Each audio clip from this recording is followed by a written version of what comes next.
పలాస నియోజకవర్గం వజ్రపు కొత్తూరు మండలంలో నగరంపల్లి గ్రామంలో జానపద కళామేళ అనే కార్యక్రమాన్ని నగరంపల్లి ప్రజా నాట్య మండలి గిడుగు రామ్మూర్తి జానపద కళాపీఠ సంయుక్త ఆధ్వర్యంలో కళా జాతర నిర్వహించారు. ఈ సభకు హాజరైన పెద్దలు, అధ్యాపకులు, రాజకీయ నాయకులు కళామ తల్లి ముద్దుబిడ్డ కళాకారుల సభను ఉద్దేశించి ప్రసంగిస్తూ ప్రాచీన కళలు పూర్తిగా విడమర్చారు. ప్రస్తుతం ప్రపంచంలో మొబైల్ ఫోన్ అరచేతిలో పట్టుకొని సమాజం పూర్తిగా నాశనం అయిపోయింది అని అన్నారు. నేటి తరానికి గత కొద్ది రోజులుగా ప్రాచీన కళలు మళ్లీ మనుగడలోకి తీసుకొని రావాలని నేటి తరం యువత మళ్లీ కర్రసాము, గరిడి, సంగిడిరాళ్ళు, కోయడెస్స, కోలాటం, తప్పెడగుళ్ళు మొదలగు వాటిని మళ్లీ నేటితరం వాళ్ళు నేర్చుకోవాలని పెద్దలు తెలియబరిచారు.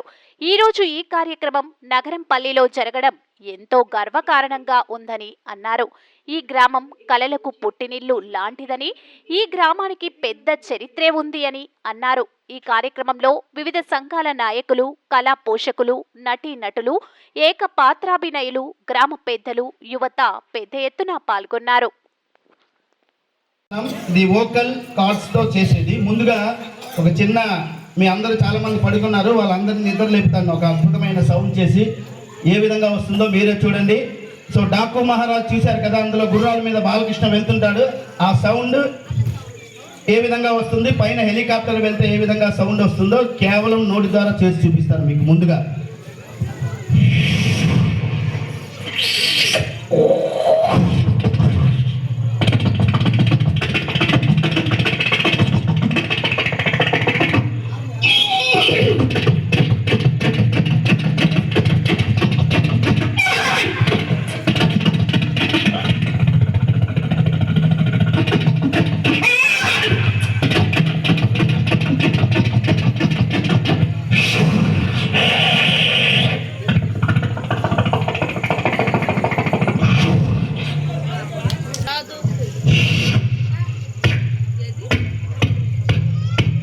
ఇంట్లోకి వెళ్ళాం.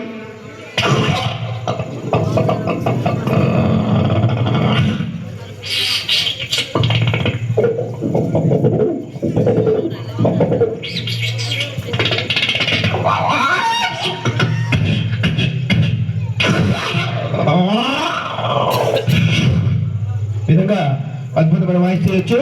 ఇక్కడ నేను కేవలం 20 మంది వాయిస్ చేస్తాను. 2 టీమ్స్ ఉన్నాయి. ఇక్కడ ఒక టీం కి చంద్రబాబు గారు పంపించారు క్రికెట్ ఆడమని. ఆయన వాయిస్ ఏ విధంగా ఉంటుందో, రోసయ్య గారు మీకు తెలుసు కదా, మాజీ ముఖ్యమంత్రి గారు, ముందుగా చంద్రబాబు గారు చెప్తున్నారు ఆయన్ని.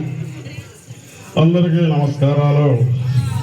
తమ్ముళ్ళు, ఈ రోజు క్రికెట్ చాలా బ్రహ్మాండంగా ఆడుతున్నారు. అందుకే మా టీంలో మొట్టమొదటిగా మా రోసయ్య గారిని పంపిస్తున్నాను. వెళ్ళండి రోసయ్య గారు, చాలా చక్కగా ఆడండి, ఫ్రంట్ ఫుట్లో ఆడండి, ముందుకు రావద్దు, ఓకే అనగానే రోసయ్య వచ్చారు. ఇదిగో చంద్రబాబు, నేను ఆటగాన్ని కాదయ్యా, సరదాగా ఏదో పిలిచారంటే ఫోటోలకు వచ్చేసాను. నేను ఆడలేను, ఆడుకోలేను, నా వల్ల కాదు. అలా కుదరదండి. మీరు ఆడకపోతే అక్కడ లక్ష్మీపార్తి గారు రెడీగా ఉన్నారు, ఆవిడ ఆడతారు. అనగానే లక్ష్మీపార్తి గారు వచ్చారు. అందరికీ నమస్కారాలు. ఎన్టీఆర్ గారు పోయిన తర్వాత నా బతుకు బెస్టాండ్ అయిపోయింది. నేను ఎలా ఆడతాను? నేను క్రికెట్ అనేదే ఆడలేను, నా వల్ల కూడా కాదు. అందరికీ నమస్కారాలమ్మా. ఆవిడ వెళ్ళిపోయిన తర్వాత మన వైఎస్ జగన్ గారు వచ్చారు, మన మాజీ ముఖ్యమంత్రి గారు. ఆయన ఒక క్రికెట్ ఆడినప్పుడు క్రికెట్ లో కూడా ఎలా కొట్టాలో తెలియని చంద్రబాబు గారు నాటు పోటీకి వచ్చారు. నేను ఆడకపోతే ఏమి, ప్రకాష్ రాజు వస్తాడు, ఎలా కొడతారో చూడండి అనగానే ప్రకాష్ రాజు గారు వచ్చారు జగన్ టీం నుంచి. ఏంట్రో మీరు, ఇప్పుడు క్రికెట్ ఆడాలంటే నాలాంటి వాడు రావాలి. ఇప్పుడు నేను మొనార్కుని, నాకు మెంటల్. ఏంట్రా మీరు, ఆ టీం నుంచి పవన్ కళ్యాణ్ వస్తున్నాడు, రమ్మను, నా సత్తా చూపిస్తా అనగానే చంద్రబాబు టీం నుంచి పవన్ గారు వచ్చారు, గౌరవ ఉప ముఖ్యమంత్రి. ఆయన వాయిస్, ఆడతా, నేను క్రికెట్ ఆడుతా, ఎంత దూరమైనా ఆడుతా, ఎక్కడికైనా వచ్చి ఆడుతా, ఒక్కడినే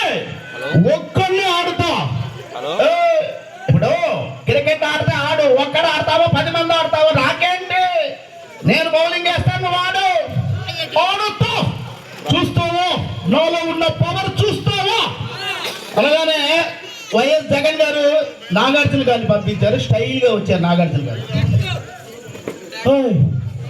ఫ్రంట్ ఒకటి పీకుతాను, బ్యాక్ బెండ్ అయిపోతాను.